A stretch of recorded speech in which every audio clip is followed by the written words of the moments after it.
Ini udah banyak dibahas tadi. Saya kemarin kebetulan ditelepon oleh Pak Capres, Pak Anies Baswedan dari sisi saya yang merespon WA-WA saya untuk berbagai hal dan dia mohon pamit ke Arab Saudi dan menyatakan bahwa meskipun jalan berliku saat ini dia semakin optimis untuk memenangkan pertarungannya. Nah, perjalanan haji ini menurut saya adalah perjalanan spiritual yang luar biasa karena Anies selalu mengatakan bahwa kekuatan langit itulah faktor kunci dari keberhasilan Anies itu sendiri. Nah, maka saya tadi juga me-WA Pak Anies di Multajam kalau bisa mendoakan nama cawapres agar Allah langsung memperlihatkan kepada beliau dari nama-nama yang muncul selama ini. Ya, saya mengusulkan 3 nama tadi untuk dilihat adakah keluar nama itu. Nah, tapi sebelum ke sana saya melihat bahwa tema ini untuk Anies sebenarnya setengah relevan. Ya, untuk Ganjar dan Prabowo itu sangat relevan karena keduanya tidak punya pengalaman di ilmu ekonomi. Kalau Anies sih saya pikir sampai masternya masih ekonomi di Maryland University ya, walaupun dikaitkan dengan international security ya, S1-nya ekonomi ya, dan kemudian dia punya pengalaman di Jakarta 5 tahun dan dia bisa melakukan pembahasan narasi-narasi besar tentang ekonomi dari sisi misalkan mazhab ya. Anies sudah mengatakan mazhab dia itu adalah social market ekonomi. Nah, ini kan semua pertarungan narasi besar ya, para ekonom ya, misalkan dulu yang pertama kali mengembangkan tema tema social market ekonomi di Indonesia setahu saya adalah Didi Rahbini. Mungkin Prof Didin dan lain-lain juga terlibat, tapi yang saya tahu pertama kali sekarang misalkan Didi Rahbini mulai menerjemahkan buku-buku Jerman tentang social market ekonomi di mana ada koreksi terhadap pure market ekonomi. Jadi Anies sebenarnya masuk pada tema ini dalam pidato dia. Yang kedua, Anies pada tahun 2018 di tim dalam pertemuan dengan aktivis-aktivis Indonesia 80-90-an, dia juga mengatakan bahwa dia tidak akan mengikuti mazhabnya Sri Mulyani, ya, liberal neoliberal. Nah, artinya Anies juga sudah masuk pada tema-tema besar itu. Nah, jadi sebenarnya di dalam praktek di mana dia sudah menjalankan berbagai kebijakan-kebijakan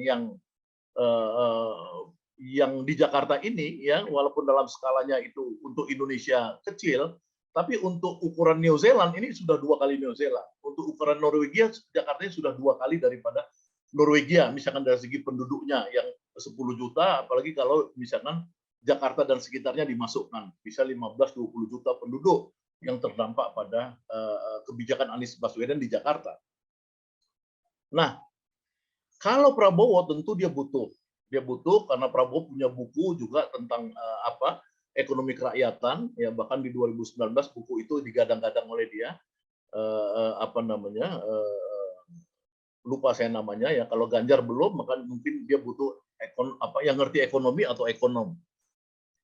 Apa yang dikatakan oleh Bung Fadil Hasan tadi dalam pengantar memang betul bahwa apa yang dilakukan oleh Jokowi di Indonesia ini dari nawacitanya ya sudah benar, tapi dari prakteknya itu banyak yang bertolak belakang dengan nawacita.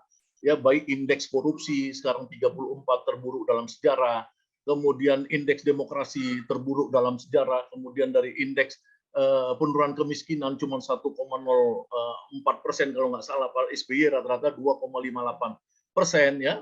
Indeks pengangguran, kita penyerapan tenaga kerja cuma di bawah 3% per pertumbuhan ekonomi ya, sementara dulu bisa 500.000 penyerapan tenaga kerja per 1% pertumbuhan. Jadi banyak sekali yang tidak dipenuhi oleh Jokowi ya, termasuk misalkan janji Jokowi untuk membuat pembangunan dari daerah-daerah.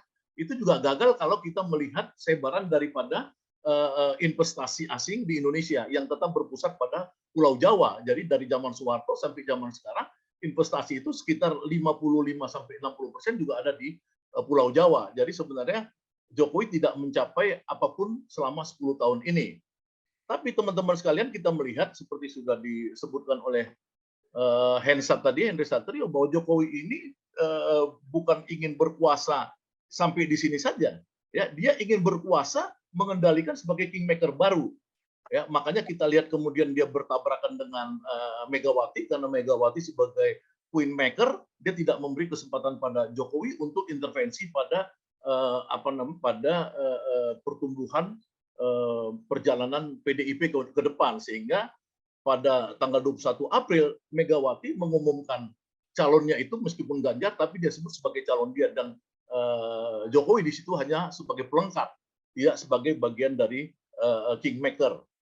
Nah, kemudian Jokowi saat ini kita tahu bahwa dia sangat dekat dengan Prabowo.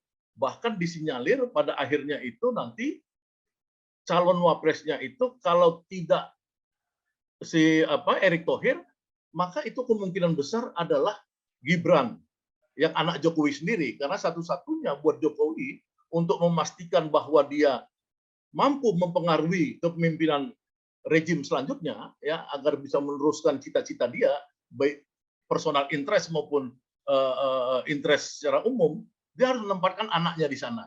Nah, kita lihat aja apakah Mahkamah Konstitusi nanti akan merubah umur calon wakil presiden dari 40 tahun menjadi 35 tahun. Ya, karena itu kan iparnya Jokowi ketuanya, dan berkali-kali kita mengetahui bahwa rejim MK ini sangat pro kepada Jokowi.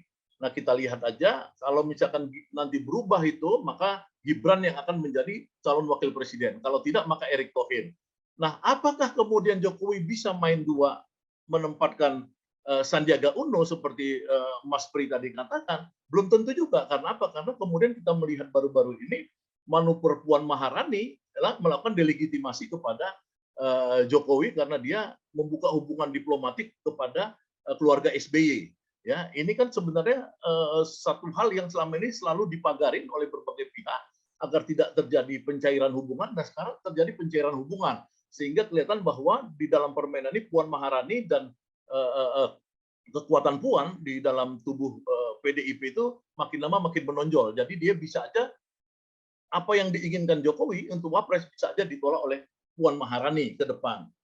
Nah, kembali kepada kepada tema kita ini, saya pikir kenapa Anies Baswedan seperti kata Pak Priyono tadi, kenapa ngantong-ngantongin, kenapa semakin lama? Karena kan ini kan seperti teori Sun Tzu, ya, bahwa mengenali lawan, kenalilah lawanmu, kenalilah dirimu, 1000 kali perang, 1000 kali menang. Anies kan belum melihat siapa yang menjadi cawapresnya Prabowo. Karena ini kalau Anies bisa dapat tiket, maka lawan terberat semuanya adalah Prabowo. Karena Prabowo ini apa? Prabowo ini kalau misalkan 3 itu kemungkinan besar kan adalah 2 putaran. Kalau 2 putaran, Prabowo itu paling untung. Ya, kalau dia masuk sama Anies, suaranya kaum nasionalis Ganjar masuk ke Prabowo. Kalau dia masuk sama Ganjar, suara Anies masuk ke Prabowo. Ini Prabowo sebenarnya sangat diuntungkan ya untuk permainan 3 calon ini. Dia punya kepentingan terhadap itu. Nah, oleh karena itu Anies harus melihat siapa calon yang dirangkul oleh Prabowo ke depan. Meski Prabowo mengklaim bahwa dia mempunyai kapital saat ini dari kekuasaannya sendiri sebagai Menhankam, dia kemana-mana bilangnya lebih baik sekarang lah dibanding 2019, karena 2019 saya kan menjadi pendukung Prabowo, 2014 saya menjadi pendukung Prabowo, tapi kalau sekarang saya lihat Prabowo banyak logistiknya. Nah, kalau misalkan dia ditambah Erick Thohir, logistiknya akan semakin luar biasa. Apalagi KPU sudah berusaha untuk mengatakan tidak ada lagi pencatatan atau batasan dana yang digunakan dalam kampanye. Ya, ini harus kita ributkan juga, nggak boleh dong. Kalau kan tidak ada fair play. Kalau fair play itu harus dibatasin sumbangan-sumbangan. Nah, kalau terjadi seperti itu, ya Anies harus menghitung ulang menurut saya. Nah, Anies ini sekarang menurut survei terakhir internal ada temannya Pak Anies yang memberikan kepada Anies beberapa hari lalu. Itu Anies tuh ada sedikit ketimpangan di Jawa Timur. Ya, kalau Jawa Tengah oke lah, itu udah pasti basis PDIP. Di Jawa Timur ini Anies kalah terhadap Prabowo dan Ganjar. ya, dan cukup signifikan. Oleh karenanya battlefield-nya Anies adalah di Jawa Timur. Ini nggak boleh main-main. Jadi orang tidak boleh misalkan kelompoknya Anies ini ya untuk mengumumkan calon sebelum dihitung kemungkinan figur-figur yang bisa mengimbangi Prabowo dan Ganjar di Jawa Timur. Ya, makanya saya tadi di dalam WA saya minta 3 nama dibacakan Anies di Multajam, yaitu satu adalah AHY sebagai tokoh Pacitan ya, keluarganya punya kekuatan dan internal partai. Yang kedua Yeni Wahid ya sebagai pewaris Nahdlatul Ulama ya. Yang ketiga adalah Gatot Nurmantio sebagai mantan panglima yang tentu punya kemampuan operasi di Jawa Timur itu. Nah, kita melihat ke depan tidak boleh misalkan serta-merta ya tanpa dilakukan survei-survei yang serius siapa yang bisa menambah jumlah suara Anies Baswedan di antara orang-orang penting yang kalau dari saya tadi 3 versi ya, karena Gatot Nurmantio itu adalah representasi dari oposisi sekarang, dan menurut survei terakhir dari seorang profesor di Universitas Indonesia itu ada sekitar 30% suara oposisi ya, suara oposisi 30%, dan akan terpecah apabila Anies tidak melakukan dijegal, Anies dijegal. Maka teman saya Rocky Gerung dia bilang sama saya, ya ini baru diskusi 2 hari lalu saya sama Rocky, dia bilang kan ini kalau Anies tidak jadi, maka kita ada kemungkinan pindah ke Prabowo. Itu kalau kata Rocky Gerung, artinya oposisi mungkin pindah. Nah kan kita oposisi ini bisa pecah 2. Suara buruh yang mayoritas juga sekarang ke Anies bisa pecah 2 kalau ini misalkan terjadi penjegalan terhadap Anies. Nah teman-teman sekalian, jadi menurut saya sih kalau misalkan demi demokrasi dan demi kepentingan dari Ganjar dan Prabowo itu sendiri, itu udah pasti harus 3 calon. 3 calon ini lebih kompetitif dan lebih banyak peluang di antara ketiganya untuk melakukan suatu pertarungan yang sempurna. Ya, jadi itu tiga orang, maksudnya Ganjar dan Prabowo punya kebutuhan itu juga. Yang kedua, ya demokrasi, kepentingan pada demokrasi. Jokowi ini akan dicatat dunia sebagai penjahat anti demokrasi ya apabila melakukan kriminalisasi terhadap ya apabila ya jangan ada pasal hukumnya nih nanti tiba-tiba saya ini penjahat demokrasi apabila ada upaya-upaya ya penjagalan seperti misalnya kasus Muldoko yang ingin mematahkan Demokrat, misalkan orang luar Partai Demokrat mau ambil Demokrat.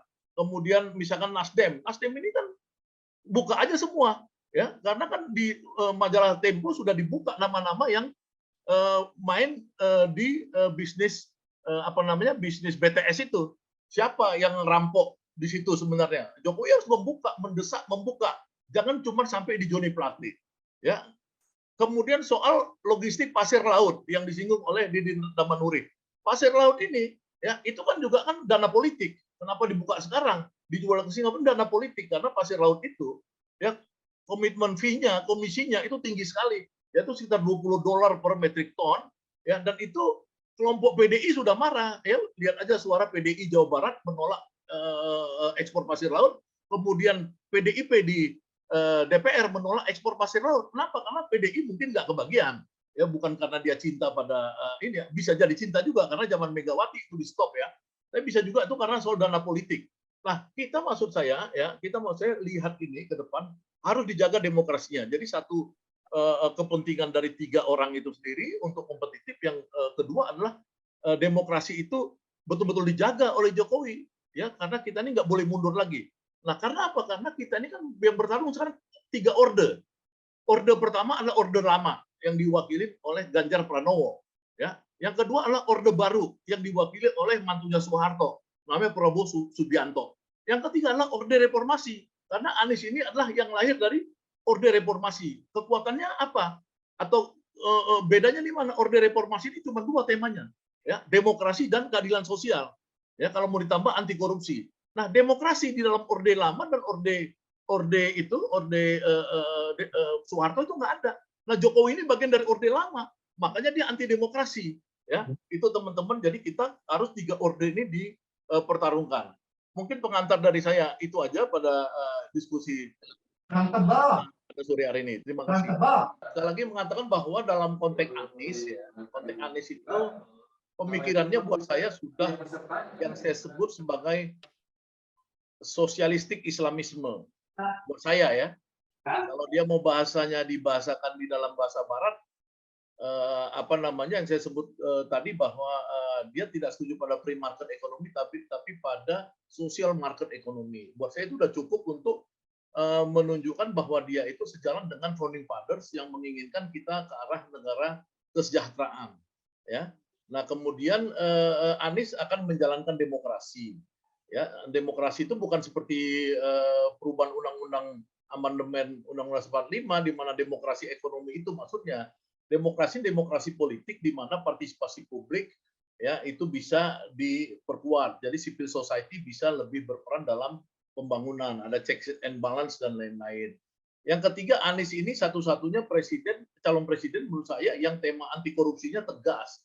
Ya, meskipun dia coba ditersangkakan oleh KPK yang seperti berita yang ada, ya itu 19 kali diperiksa gelar perkara e-formula, ya padahal kalau dibandingkan dengan Mandalika, ya atau lagi 349 triliun yang terjadi korupsi atau TPPU di mana di keuangan, Departemen Keuangan itu kan sebenarnya peanut ya, jangan dicari-carilah ya urusan e-formula itu. Nah, Anies itu sangat strong komitmen di dalam anti korupsi. Ya, kalau Ganjar itu pernah masuk di dalam pengadilan sebagai saksi bahwa dia dituduh oleh beberapa saksi di situ menerima dana $500.000 pada kasus iktp. Ya, kalau Prabowo kita belum lihat jejaknya kecuali menteri-menterinya atau menterinya ya yang kena kemarin. Nah, tapi maksud saya Anies ini kalau dia anti korupsi maka dia berpikir tentang pembangunan yang efisien, ya tidak ada yang dikorup. Yang kedua, kalau dia social market ekonomi, maka dia berpikir tentang ke arah keadilan sosial. Jadi buat saya cawapresnya Anies ini lebih pada yang menjaga soliditas dan stabilitas. Ya kalau kenapa saya memasukkan misalkan nama Gatot Nurmantio sebagai tokoh oposisi yang terkemuka saat ini, misalkan ini kan kita ini kan dikepung oleh isu geopolitik, di mana Pak Anies Baswedan itu memang kurang banyak terlibat dalam isu-isu geopolitik. Ya, kemudian isu Papua Merdeka sampai sekarang sudah memakan korban dan baru sekali ini saya lihat ada orang disandera di Papua dan pemerintah Republik Indonesia, pemerintah Jokowi gagal membebaskan ya pilotnya Susi Air itu sampai sekarang sudah berbulan-bulan gagal membebaskan pilot Susi Air. Nah ini kan perlu ada stabilitas. Nah boleh jadi AHY juga sebagai militer dia cukup bagus juga ya karena dia dari dalam koalisi mungkin itu juga bagus. Nah kalau Yeni Wahid menurut saya karena dia punya pengalaman sebagai orang yang mendampingi Presiden Gus Dur selama 1,5 sampai 2 tahun yang kemudian punya pengaruh luas di Nahdlatul Ulama, mungkin itu akan banyak membantu Anies memenangkan di Jawa Timur. Nah, saya pikir Wapres untuk Anies tinggal yang begitu aja, tidak lagi berat-berat. Kalau untuk Menteri Ekonomi, saya pikir Anies pasti nanti atau Menko Ekonomi pasti mencari orang-orang seperti yang ada di forum ini, Fadil Hasan, kemudian Prof. Didin, Prof. Priyono, yang dikenal selama ini adalah antitesa terhadap ekonom neolib. Ya, kalau di luar ini ada Faisal Basri, ada Dr. Riza Ramli, Antoni Budiawan dan lain-lain yang banyak stok untuk menjadi Menko Ekonomi dan Menteri perekonomian lainnya ya, perdagangan dan industri, kemudian Menteri Keuangan dan lain-lain. Saya seperti Kus Piardi tadi ya, yang lama dalam isu hutang luar negeri ya. Saya pikir nggak usah khawatir kalau Anies ya. Kalau yang lain saya nggak ngerti. Ya, karena kalau yang lain ini kan artinya status quo. Jadi kalau Ganjar menang ataupun Prabowo menang, maka mereka itu tidak ada isu perubahan. Mereka adalah isu menjalankan keberlanjutan pemerintahan Jokowi. Jadi utang tadi yang hampir 1.000 triliun, bunga utang dan pembayaran cicilan pokok utang, ya itu kita nikmatin aja terus. Kita bangga dengan utang besar ya. Nah, kemudian pertanyaan lain tadi dari Elmar Channel, saya pikir itu di luar konteks diskusi kita pada hari ini ya, itu mungkin teman-teman lain bisa menjawab. Saya pikir mungkin itu aja dari saya. Terima kasih.